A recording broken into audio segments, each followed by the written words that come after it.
أعوذ بالله من الشيطان الرجيم بسم الله الرحمن الرحيم لا يؤاخذكم الله باللغو في أيمانكم ولكن يؤاخذكم بما كسبت قلوبكم والله غفور حليم.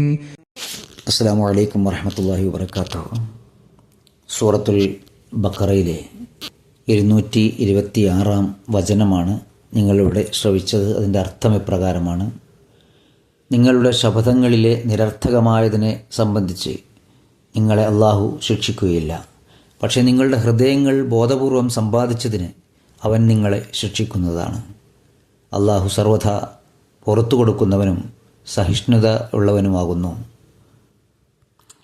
ഈ ആയത്തിനെ വിശദീകരിച്ചുകൊണ്ട് സയ്യിദുന ഹദരത്ത് മുസ്ലിഹ് മൗദ് റളിയല്ലാഹു തആല അൻഹു പറയുന്നു, അള്ളാഹു അനാവശ്യമായ സത്യങ്ങളെക്കുറിച്ച് പറയുന്നു, അവൻ നിങ്ങളെ അനാവശ്യമായ സത്യങ്ങളുടെ പേരിൽ ശിക്ഷിക്കുകയില്ല. ഇത്തരം ലഘുവായ അനാവശ്യമായ സത്യങ്ങൾ 3 തരത്തിലുണ്ട്. അതായത് ശീലത്തിൻ്റെ ഭാഗമായി അറിയാതെ പറഞ്ഞു പോകുന്ന സത്യങ്ങൾ. അതായത് എപ്പോഴും സംസാരിക്കുമ്പോൾ വല്ലാഹി ബില്ലാഹി അല്ലാഹുവാണ് സത്യം എന്ന് പറഞ്ഞ് ശീലിച്ചവർ. രണ്ടാമത്തേത്, ഒരാൾ പൂർണ്ണമായി വിശ്വസിച്ചുകൊണ്ട് ഒരു കാര്യം സത്യം ചെയ്തു പറയുന്നു, എന്നാൽ യാഥാർത്ഥ്യം മറ്റൊന്നായിരിക്കും. ഉദാഹരണത്തിന്, ഒരാൾ മറ്റൊരാളെക്കുറിച്ച് അവൻ അവിടെ ഉണ്ടെന്ന് ഉറച്ചു വിശ്വസിച്ച് സത്യം ചെയ്യുന്നു, എന്നാൽ സത്യത്തിൽ അവൻ അവിടെ നിന്ന് പോയിട്ടുണ്ടാകാം. മൂന്നാമത്തേത്, കടുത്ത ദേഷ്യത്തിൻ്റെയോ വികാരവിക്ഷോഭത്തിൻ്റെയോ സമയത്ത് ബോധമില്ലാതെ ചെയ്തു പോകുന്ന സത്യങ്ങൾ, അല്ലെങ്കിൽ ഒരു നിഷിദ്ധമായ ഹറാമായ കാര്യം ചെയ്യാനോ ഒരു നിർബന്ധിത കടമ ഉപേക്ഷിക്കാനോ വേണ്ടി പെട്ടെന്നുണ്ടാകുന്ന ദേഷ്യത്തിൽ ചെയ്യുന്ന സത്യം. ഇവയെല്ലാം ലഘുവ്, അനാവശ്യമായ അസാധുവായ സത്യങ്ങളുടെ പരിധിയിലാണ് വരുന്നത്. ഇവ ലംഘിക്കപ്പെടുന്നതിലൂടെ യാതൊരുവിധ പ്രായശ്ചിത്തവും കഫാറയും നൽകേണ്ടതില്ല. കാരണം ആദ്യ വചനത്തിൽ അള്ളാഹു ഇത്തരം സത്യങ്ങളെ തള്ളിക്കളഞ്ഞിട്ടുണ്ട്. അതുകൊണ്ടാണ് ഇനി മുതൽ ഇത്തരം സത്യങ്ങൾക്ക് ശിക്ഷയില്ല എന്ന് വ്യക്തമാക്കിയത്. എന്നാൽ ഇതിനർത്ഥം യാതൊരു ജാഗ്രതയുമില്ലാതെ രാപ്പകൽ അനാവശ്യമായി സത്യം ചെയ്തുകൊണ്ടേയിരിക്കാമെന്നല്ല. വിശ്വാസികളെക്കുറിച്ച് അള്ളാഹു മറ്റൊരു സ്ഥലത്ത് പ്രകാരം പറഞ്ഞിട്ടുണ്ട്, അവർ അനാവശ്യമായ കാര്യങ്ങളിൽ നിന്ന്, ലഘുവായ കാര്യങ്ങളിൽ നിന്ന് തിരിഞ്ഞു കളയുന്നവരാണ്. അതുകൊണ്ട് ഒരു മുഅ്മിൻ ഇത്തരം അനാവശ്യമായ സത്യങ്ങളിൽ നിന്നും മാറി നിൽക്കേണ്ടതുണ്ട്.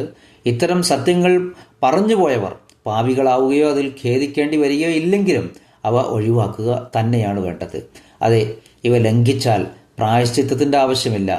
ഈ ആശയം വ്യക്തമാക്കാനാണ് അള്ളാഹു ഖുർആനിൽ യുആഖിദുകുമുല്ലാഹ് എന്ന വാക്കുകൾ ഉപയോഗിച്ചിരിക്കുന്നത്. അതായത് ദേഷ്യത്തിൻ്റെയോ വികാരത്തിൻ്റെയോ പുറത്ത് അറിയാതെ ചെയ്തു പോകുന്ന സത്യങ്ങൾക്ക് പാപമില്ല. എന്നാൽ ഒരാൾ ബോധപൂർവം അറിഞ്ഞുകൊണ്ട് തെറ്റായ കാര്യം സത്യം ചെയ്യുകയാണെങ്കിൽ അത് തീർച്ചയായും വലിയ പാപം തന്നെയാണ്. ചില ആളുകൾ കരുതുന്നത് ലാ യുആഖിദു, ലഘുവായ കാര്യങ്ങളിൽ അള്ളാഹു ശിക്ഷിക്കില്ല എന്നതിനർത്ഥം ലാ ബഅസ ബിഹി, അതിൽ കുഴപ്പമില്ല, അല്ലെങ്കിൽ ലാ ഹറജ ഫി ദാലിക, അതിൽ തെറ്റില്ല എന്നാണ്. എന്നാൽ ഈ ചിന്ത ശരിയല്ല. ഇവിടെ കുറ്റപ്പെടുത്തലിനെ നിഷേധിക്കുകയാണ് ചെയ്യുന്നത്. അതോടൊപ്പം ഇത്തരം ശപഥങ്ങൾ ഒഴിവാക്കാൻ കർശനമായി ഉപദേശിക്കുകയും ചെയ്യുന്നു. എന്നാൽ നിങ്ങളുടെ ഹൃദയങ്ങൾ മനഃപൂർവ്വം സമ്പാദിച്ചു വെച്ച കാര്യങ്ങളിൽ അവൻ നിങ്ങളെ പിടികൂടുന്നതാണ്. കഴിഞ്ഞ 3 തരത്തിലുള്ള ശപഥങ്ങളെ ഇവിടെ നിഷേധിച്ചിരിക്കുകയാണ്. കാരണം മനുഷ്യൻ സാധാരണയായി ദേഷ്യം കൊണ്ടോ അശ്രദ്ധ കൊണ്ടോ ആണ് ഇത്തരം ശപഥങ്ങൾ ചെയ്യുന്നത്. ചിലപ്പോൾ മനുഷ്യൻ അത് തിരിച്ചറിയുക പോലുമില്ല. എന്നാൽ ഹൃദയത്തിൻ്റെ ഉദ്ദേശശുദ്ധി എന്ന് പറയുന്നത് ഒരാൾ മനഃപൂർവ്വം സത്യം ചെയ്യുന്നതിനെയാണ്.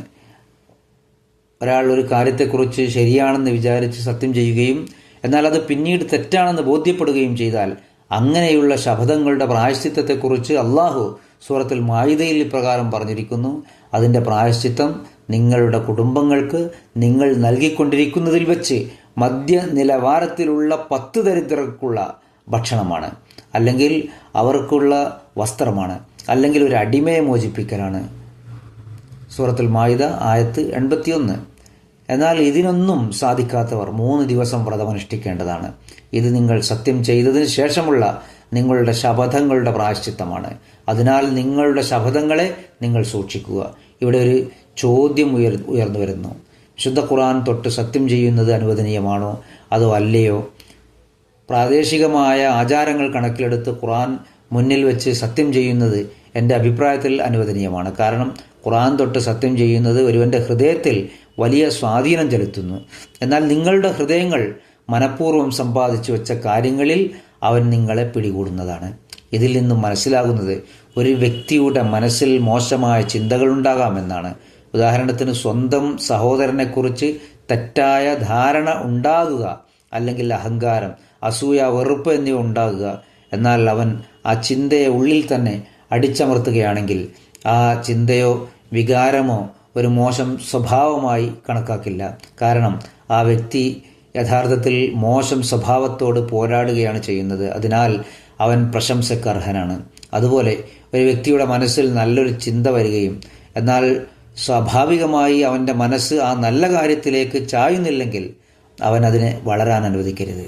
അങ്ങനെയുള്ള വ്യക്തിയെ സൽഗുണമുള്ളവനായി കണക്കാക്കില്ല. എങ്കിലും അവൻ്റെ ആ താൽക്കാലിക ചിന്ത പ്രശംസനീയമാണ്. കാരണം ഒരു മനുഷ്യൻ്റെ ഉദ്ദേശത്തിൻ്റെ ഫലമായി ഉണ്ടാകുന്ന കാര്യങ്ങളാണ് അവൻ്റെ സ്വഭാവത്തെ നിർണ്ണയിക്കുന്നത്. അല്ലാതെ ഉദ്ദേശമില്ലാതെ പെട്ടെന്ന് മനസ്സിൽ വന്നു പോകുന്ന ചിന്തകളുടെ അടിസ്ഥാനത്തിലല്ല. അത്തരം ചിന്തകൾ പെട്ടെന്ന് തന്നെ ഇല്ലാതായി പോകുന്നു. ഈ ഒരു കാര്യത്തെയാണ് വിശുദ്ധ ഖുർആൻ ഈ വാക്കുകളിലൂടെ വ്യക്തമാക്കുന്നത്. എന്നാൽ നിങ്ങളുടെ ഹൃദയങ്ങൾ മനഃപൂർവ്വം സമ്പാദിച്ചു വെച്ച കാര്യങ്ങളിൽ അവൻ നിങ്ങളെ പിടികൂടുന്നതാണ്. മനുഷ്യൻ സ്വന്തം ഇഷ്ടപ്രകാരവും ചിന്തയോടും കൂടി ചെയ്യുന്ന കാര്യങ്ങളിൽ മാത്രമേ അള്ളാഹു അവനെ വിചാരണ ചെയ്യുകയുള്ളൂ. പെട്ടെന്ന് മനസ്സിൽ വരികയും എന്നാൽ പെട്ടെന്ന് തന്നെ ഹൃദയത്തിൽ നിന്ന് പുറന്തള്ളുകയും ചെയ്യുന്ന ചിന്തകളിൽ അവൻ കുറ്റക്കാരനല്ല. റസൂൽ കരീം സല്ലല്ലാഹു അലൈഹി വസല്ലം ഇതിനെക്കുറിച്ച് പ്രകാരം വിശദീകരിച്ചിട്ടുണ്ട്.